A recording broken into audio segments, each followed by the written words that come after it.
There are lots of bees in my garden, and here's somebody who likes them very much. Mrs. Mantis. She enjoys a nice juicy bee as part of her diet. She's just washing herself after eating one, and now it's time to look for another. But finding a bee is not as easy as it might appear. Wow, she almost got one there, but in fact it's very difficult for her to catch one. The bee has to be right in front of her at the right distance because she can't maneuver her body very quickly. And I think she's getting just a little bit nervous there about that bumblebee, I think. He's rather larger than her normal prey. She's looking as if she's about to move off somewhere. Yes, she's going to try, I think, to go across that gap to another flower head. Here comes the bumblebee again, and off she goes, reaching out those long legs, and she might be in luck. There's another bee there waiting for her. Is she going to make an attempt? No, she's going round the back of the flower head. We'll see how she gets on from there.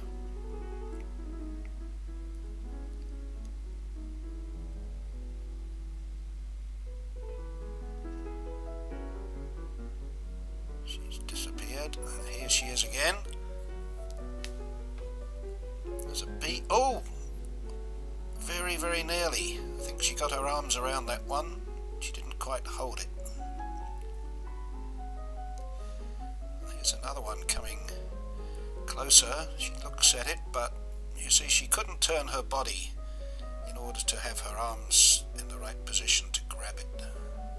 Another one she just missed. She's not having a lot of luck. And here she's trying to turn round, but so slow, so cumbersome. It's like trying to turn a big ocean liner round in port. She really needs a couple of tugboats to help her.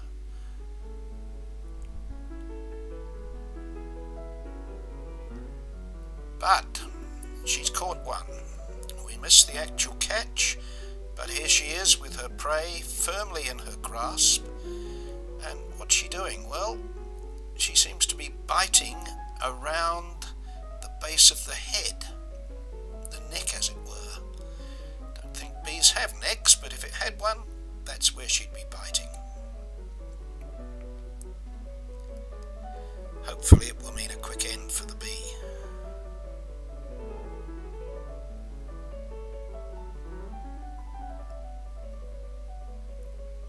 There she is, she's still nibbling around the neck.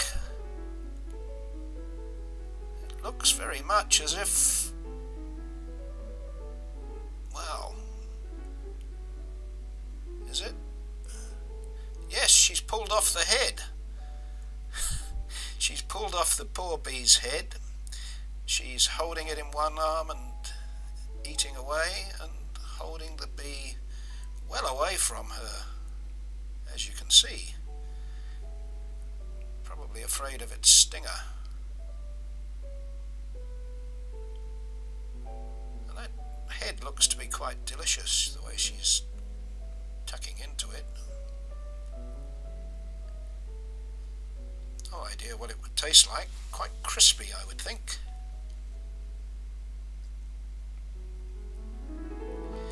The poor old bee appears to be still well and truly alive, and making desperate efforts to escape. If it did escape, I'd love to see how it would fly around the garden with no head.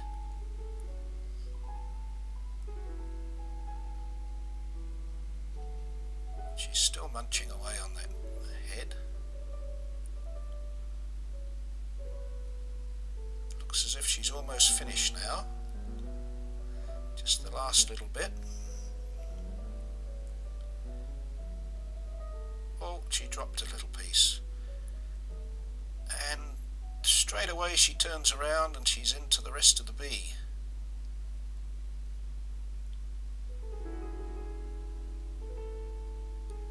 Gobbling up some of that soft inner part.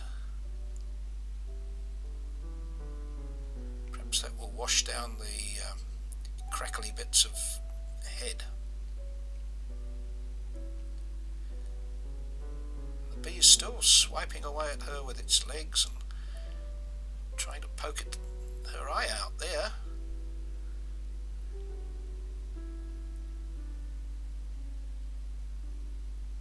It's amazing that it can live without a head.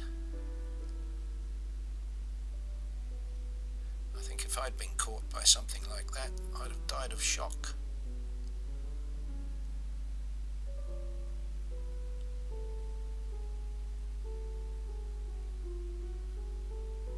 Must be a lot of strength in that arm to be able to restrain the bee. I say arm, of course mantises don't have arms, they have 6 legs like every other insect, but the front legs are adapted to use as arms, and very well adapted too.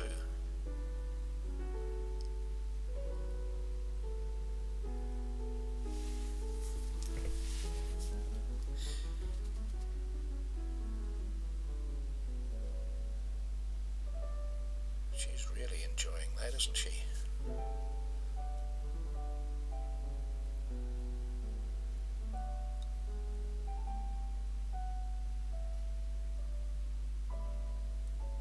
She's eating a leg at the moment. Legs appear to be quite popular.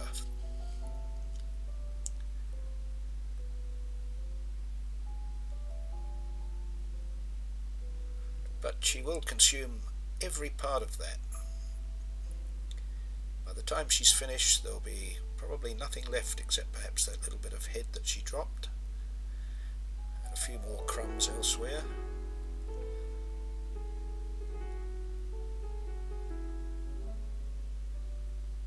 A leg disappearing into her mouth.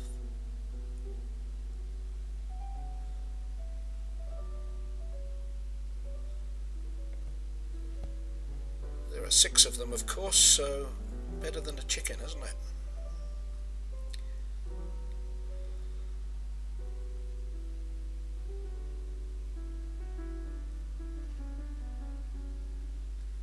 I think now the bee has finally expired.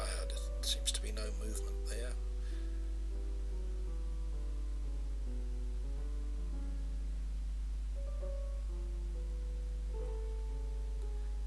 That wing's moving probably in the breeze or just as a reflex when the mantis nibbles.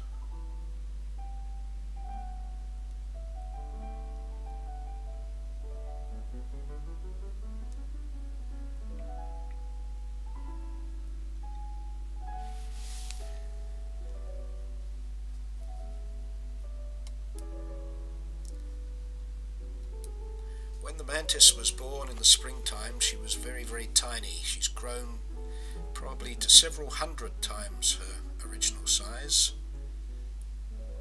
And now she's just on the last lap of her life, building up her strength to lay eggs. It's well into autumn now, and she'll lay her eggs just before the winter, before the cold weather comes, which will probably kill her.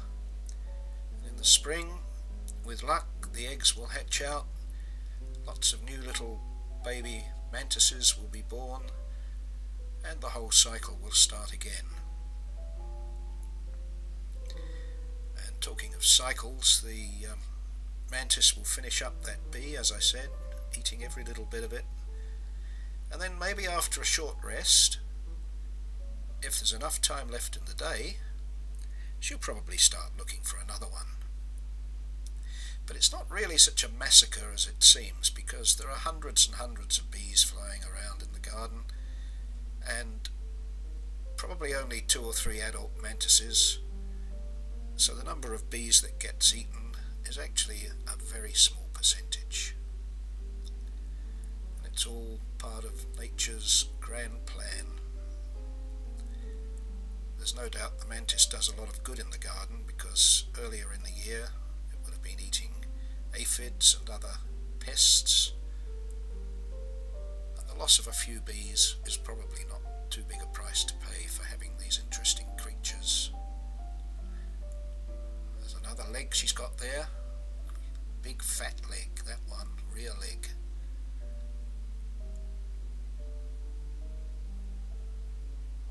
Oh, she dropped it. That's a rare thing, but never mind. Still plenty more bee to go. She'll finish that off,